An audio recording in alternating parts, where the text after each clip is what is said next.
Hello friends, I welcome all of you to my channel bank nifty tomorrow.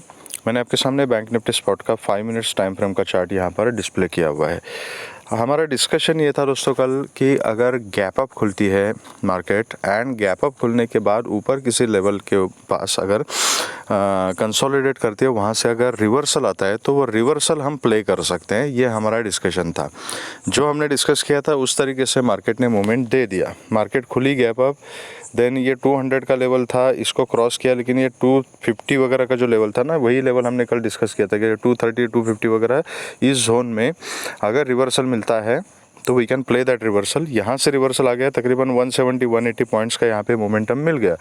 Expectation ये था कि अगर ये नीचे की तरफ मार्केट जा रही है एंड आज के फर्स्ट कैंडल का लो भी अगर इसने ब्रेक किया हुआ है तो कम से कम प्रीवियस डे क्लोजिंग तक तो मार्केट चली जाएगी। मतलब 4430 का जो लेवल था वहाँ तक मार्केट जा सकती है। वहाँ पे अगर मार्केट सपोर्ट लेती थी तो it was justified. However market is supreme, market कुछ भी कर सकती है। तो मार्केट ने किया क्या, यहाँ तक मार्केट आई नहीं, 44,100 के लेवल से ही मार्केट ने एक रिकवरी यहाँ पे दिखाई, ठीक है, और अच्छी खासी एकदम वायोलेंट सी रिकवरी थी। लेकिन मैं हमेशा कहता हूँ आपको कि फर्स्ट ऑफ ऑल चार्ट आपको बिना इंडिकेशन दिए कुछ काम नहीं करता। ये 5 मिनट्स टाइम फ्रेम का चार्ट है। अगर आप यहाँ पे देखोगे तो यहाँ पे प्राइस रुक गया, उसके बाद यहाँ पे बायर्स थोड़े से आ गए, फिर 2 डोजी यहाँ पे बनाई, ठीक है। मतलब ये 5 मिनट्स की 3 कैंडल है। अब 5 मिनट्स की 3 कैंडल एक ही रेंज में बन रही है, डोजी है, तो यहाँ पे समझ में आना चाहिए कि अगर नीचे का मोमेंटम कंटिन्यू होना था तो कुछ ना कुछ तो यहाँ पे साइन मिलता। अगर यहाँ कंटिन्यूसली डोजी बन रही है, प्राइस नीचे नहीं जा रहा है, तो कुछ तो यहाँ पे गड़बड़ है।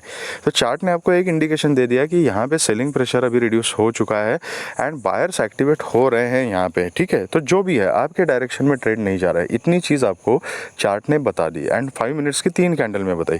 अब यहाँ पे या तो हम 60-70% क्वांटिटी कुछ बुक कर सकते हैं, राइट, पूरा का पूरा प्रॉफिट भी बुक कर सकते हैं। अगर आपने यहाँ बिल्कुल ये जब दूसरी बार यहाँ पे रिजेक्शन लिया, यहाँ पर अगर आपने ट्रेड लिया है तो अच्छा खासा प्रॉफिट, अगर 150-170 पॉइंट्स की मूवमेंट अगर मिल चुकी है तो उसमें से कम आपने 60-70 पॉइंट्स जो है वो ऑप्शन प्रीमियम में तो प्रॉफिट कमा के रखा है, ठीक है। तो पूरा का पूरा प्रॉफिट बुक करने में भी कोई प्रॉब्लम नहीं है।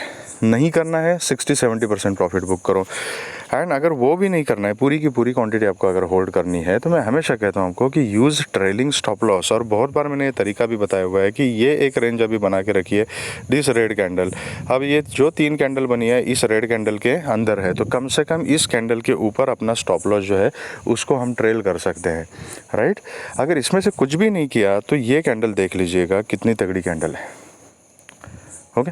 तो ये कैंडल आपका प्रीमियम पूरा का पूरा खा जाएगी, जितना प्रॉफिट हुआ है वो तो लेके जाएगी, और ऐसे 2-3 कैंडल में आपका जो प्रॉफिट है वो पूरा का पूरा चला ही जाएगा एंड बाद में लॉस में कन्वर्ट हो जाएगा, और यहाँ पे कहीं जाके आप एग्जिट करोगे।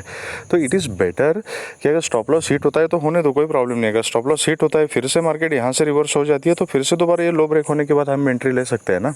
बट एटलीस्ट जो मार्केट ने दिया है उसको सेव करना सीखिए, तभी हम प्रॉफिट को बचा सकते हैं। अदरवाइज हम प्रॉफिट को नहीं बचा पाएंगे, जो प्रॉफिट मिला है वो भी लॉस में कन्वर्ट हो जाएगा, ठीक है। दूसरी चीज़, अब ये रिकवरी जो थी it was very very unexpected. यहाँ पे बाइंग के बारे में हमने ऐसे डायरेक्ट बात नहीं की थी, क्योंकि यहाँ रिवर्सल अगर प्ले कर रहा है तो एक माइंडसेट बन जाता है कि मेरे डायरेक्शन में ट्रेड जा रहा है तो मैं इस टारगेट के लिए बैठ जाता हूँ।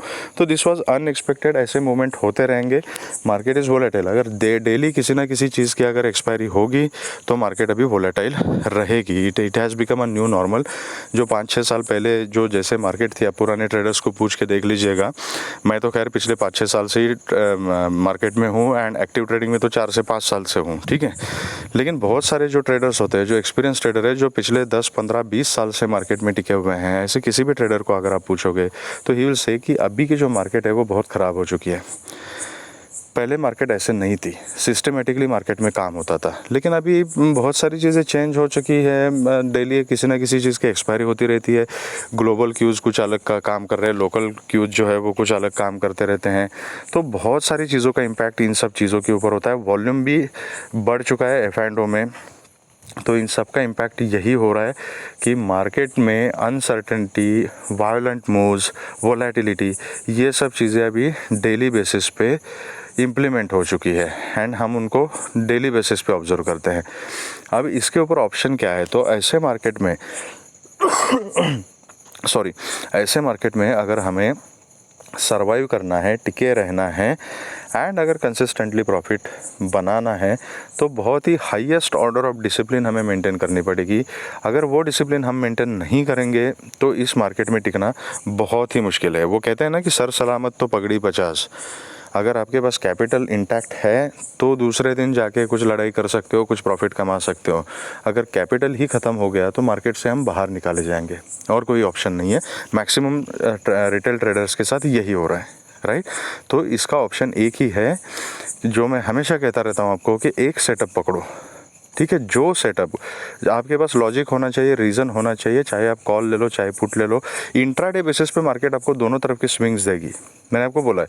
लेकिन मोस्ट प्रोबेबल ट्रेड कौन सा होता है, जो ट्रेंड के साथ होता है, राइट। उसमें प्रोबेबिलिटी बढ़ जाती है सक्सेस की। तो जो भी आपका सेटअप हो, it is based on some technical analysis, it may be based on some fundamental analysis, it may be based on some indicator और सम अदर स्टैटिस्टिकल डिटेल्स, जैसे कुछ FIDI का डेटा देखते हैं, कोई न्यूज़ बेस्ड करता है, कोई फंडामेंटल्स के ऊपर ट्रेडिंग करता है। तो आपका अपना तरीका है, अपना सेटअप है। लेकिन एक सेटअप आपने जब बना दिया और उस सेटअप के ऊपर मार्केट ने आपको कुछ ना कुछ रिवॉर्ड दे दिया, ट्रेड आपके डायरेक्शन में चल गया, तो वो जो प्रॉफिट है वो आपने एक बार बुक किया तो फिर दोबारा ओवर ट्रेडिंग के चक्कर में मत पड़ना। ऐसे मार्केट में अगर ओवर ट्रेडिंग करोगे तो कुछ नहीं मिलता यहाँ पे, ठीक है। अब जैसे ही ये यहाँ पे कुछ लोगों ने यहाँ पे प्रॉफिट बुक कर लिया, ये रैली तो छूट गई उन लोगों की। फिर उनको लगा कि अभी मार्केट ने ट्रेंड चेंज कर दिया, आज का हाई ब्रेक किया है, तो यहाँ से अभी हायर हाई हायर लो बनाते हुए मार्केट जाएगी। यहाँ पे कॉल में ट्रैप होना लोगों ने शुरू कर दिया, कॉल में एंट्री करना शुरू कर दिया, ट्रैप होते गए, मार्केट ने कुछ नहीं किया, यहाँ पे साइडवेज होके यहाँ पे बीच में ही बंद कर दिया, ठीक है। अगर डेली चार्ट के ऊपर आप देखोगे तो ये भी एक कैंडल जो है वो नेगेटिव कैंडल बन चुकी है, इन्वर्टेड हैमर टाइप, ठीक है। तो ये सब चीज़ें होती है। तो जो एक बार प्रॉफिट मिला उसको सेव करना सीखिए, तभी आप मार्केट में टिक पाओगे, तभी कंसिस्टेंटली प्रॉफिट कमा सकते हो, ठीक है। So much so far about discipline. अभी कल किस तरीके से काम करना है, तो आज की क्लोजिंग जो है 44,208 की क्लोजिंग है, ओके। एंड ये ऊपर से एक ट्रेंड लाइन है, इसको भी आप मार्क कर सकते हो, लेकिन इंपॉर्टेंट लेवल ये अभी 300 का है। जब ये 300 के ऊपर सस्टेन होगा ना, तो ये जो लोअर टाइम फ्रेम के ऊपर जो लोअर लो लोअर हाई का ये जो पैटर्न बना के रखा हुआ है मार्केट ने, वो पैटर्न थोड़ा सा ब्रेक हो जाएगा। लेकिन इम्पॉर्टेंट जो रेंज है अभी, दैट इज़ ये 100 का जोन जो है, ये 100 का जोन एंड ऊपर की तरफ ये 44,400 का। अगर मार्केट कल कहीं फ्लैट खुलती है, स्ट्रेंड लाइन का रेजिस्टेंस लेके नीचे आती है, तो छोटी क्वांटिटी में मैं पुट की पोजीशन लेने का प्लान करूँगा। 100 तक I will keep trading and 100 के नीचे अगर मार्केट सस्टेन हो जाती है तो मैं कुछ क्वांटिटीज़ में ऐड कर सकता हूँ। जो फर्स्ट टारगेट ये 44,000 का जोन जो है, this will be the first target. उसके नीचे सस्टेन हो जाती है तो फिर 43,900 एंड 850 830 का जोन जो है यहाँ तक के टारगेट मिल सकते हैं। इसके नीचे हम फिर 730 एंड 600 के लिए ट्रेल कर सकते हैं। यहाँ से अगर ऊपर जाती है, याद रखिएगा ये 100 to 400 के बीच में जो भी हम करेंगे, these are going to be scalping trades, क्योंकि यहाँ पे हम ज़्यादा टारगेट नहीं रख सकते। हमें एंट्री भी सोच समझ के करनी पड़ेगी। छोटी क्वांटिटी में यहाँ पे ट्रेड करना इट्स रिकमेंडेड एंड टारगेट हमें बहुत छोटे रखने पड़ेंगे, एग्जीक्यूशन फास्ट करना पड़ेगा। तो accordingly you can trade, otherwise you can avoid. अगर ये 300 के ऊपर निकल जाती है, फ्लैट खुलने की बात कर रहा हूँ, फ्लैट खुल के अगर 300 के ऊपर जाती है तो छोटी क्वांटिटी में कॉल की पोजीशन ले लूँगा। 400 तक की इनिशियल टारगेट, 400 के ऊपर अगर जाती है तो फिर मैं इसमें 500 एंड 500 के ऊपर 630 ये टारगेट्स के लिए ऊपर की तरफ बैठ जाऊंगा, ठीक है। 630 के ऊपर अगर निकल जाती है तो I will keep trailing for 750 and 830। अगर गैप अप खुलती है और गैप अप कहीं ना कहीं 400 के आसपास खुलती है तो प्राइस एक्शन देखना पड़ेगा। अगर यहाँ पर अगर खुल के रिजेक्शन लेती है, जो रिस्की ट्रेडर्स हैं, जो रिस्क मैनेज करना जानते हैं, वो यहाँ पे पुट की पोजीशन ले सकते हैं with a very strict stop loss. लेकिन इस रेंज के बीच में कहीं पर भी मार्केट घूमती है ना, तो it is going to be a range bound जब तक ये ऊपर या नीचे ब्रेक नहीं करती। तो वन साइडेड मोमेंटम हम एक्सपेक्ट नहीं कर सकते। तो 400 की और एंड ये 180 इसके बीच में अगर आपको प्ले करना है तो depending on the support and resistance आपको स्कैल्पिंग ट्रेड ही लेने पड़ेंगे। तो based on your setup you can do that. Gap up खुल के अगर यहाँ कंसोलिडेट करके कि 400 को ब्रेक करती है तो 400 के ऊपर कॉल के बारे में सोचूंगा मैं, एंड 180 के नीचे पुट के बारे में सोचूंगा। अगर गैप डाउन खुलती है और 180 के नीचे खुलती है, या कहीं ये 44,100 के आसपास खुलती है, या बहुत ज़्यादा गैप डाउन अगर 44,000 के जोन में अगर खुलती है, तो थोड़ी देर तक वेट करना पड़ेगा, एंड फिर जिस तरीके का पैटर्न बनेगा उस तरीके से हम उसमें ट्रेड कर सकते हैं। अगर बहुत ज़्यादा गैप डाउन खुल के कहीं यहाँ पे कंसोलिडेट करके फिर 44,000 को नीचे की तरफ ब्रेक करती है, तो I am more interested in put. अगर यहाँ पे सपोर्ट लेके ऊपर आती है तो इमीडिएटली मैं कॉल की पोजीशन नहीं लूँगा। फिर यहाँ पे 180 के आसपास कहीं रिजेक्शन लेती है तो फिर मैं यहाँ पे पुट की पोजीशन बनाना प्रेफर करूँगा। तो it depends on the pattern and price action की मार्केट किस तरीके से मूव करती है, ठीक है। तो this is all about bank Nifty. अब क्विकली डिस्कस करते हैं कि निफ्टी में हमारा सेटअप क्या था एंड निफ्टी किस तरीके से परफॉर्म कर रही थी। सॉरी।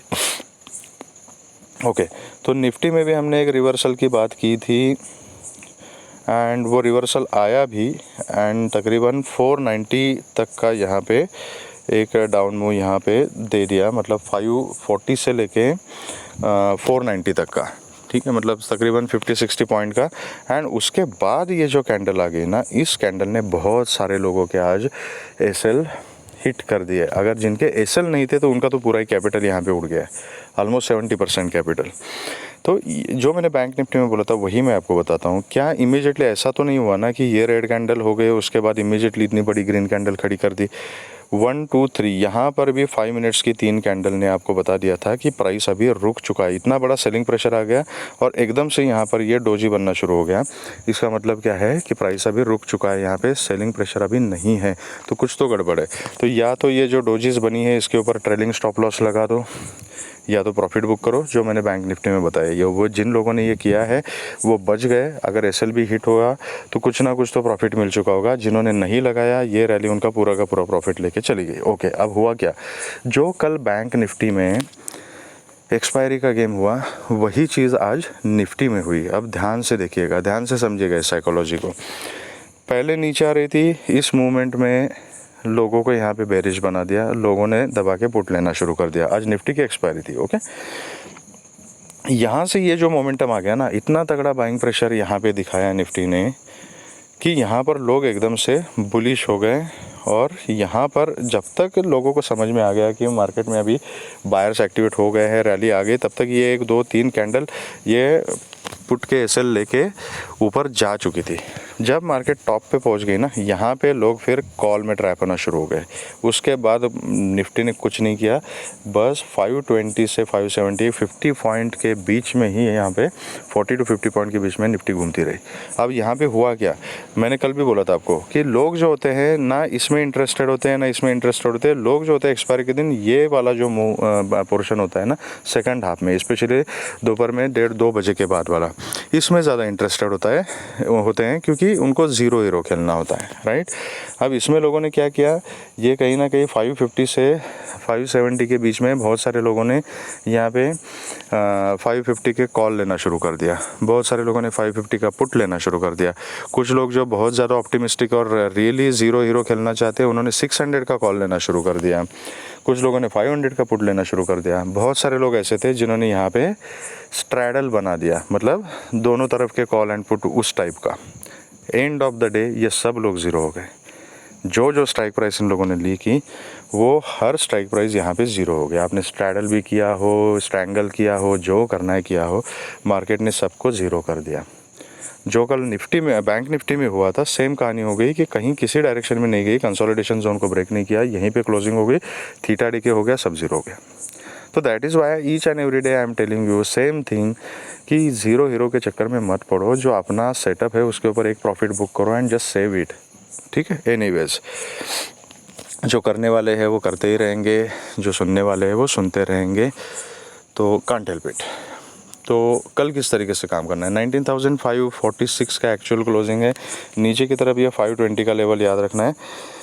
520 के नीचे अगर निफ्टी निकलती है तो मैं छोटी क्वांटिटी में पुट की पोजीशन लूँगा। 490-500 तक का इनिशियल टारगेट होगा। इसके नीचे फिर ये 450-460 का जो जोन है यहाँ तक जा सकती है, एंड 460 के नीचे अगर सस्टेन हो जाती है तो फिर 430, 400 एंड 370 ये टारगेट हमें नीचे की तरफ मिल सकते हैं।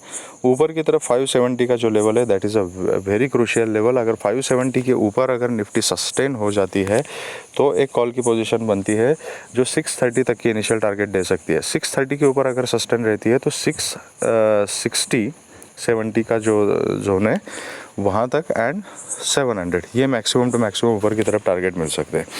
गैप अप अगर खुलती है और 570 के ऊपर ही अगर खुलती है तो मैं एक डिप का वेट करूँगा। डिप अगर 570 तक मिलती है, यहाँ पे सपोर्ट का कोई सिनेरियो बनता है तो I will go for a call. अगर यहाँ पे आके फिर से 570 के अंदर ही अगर आती है तो यहाँ पर मैं अवॉइड करूँगा, क्योंकि फिर पता नहीं प्रीवियस डे क्लोजिंग से घूम जाए या फिर ये 520 से घूम जाए तो इसकी कोई गारंटी नहीं, यहाँ पे मार्केट वोलेटाइल हो जाएगी।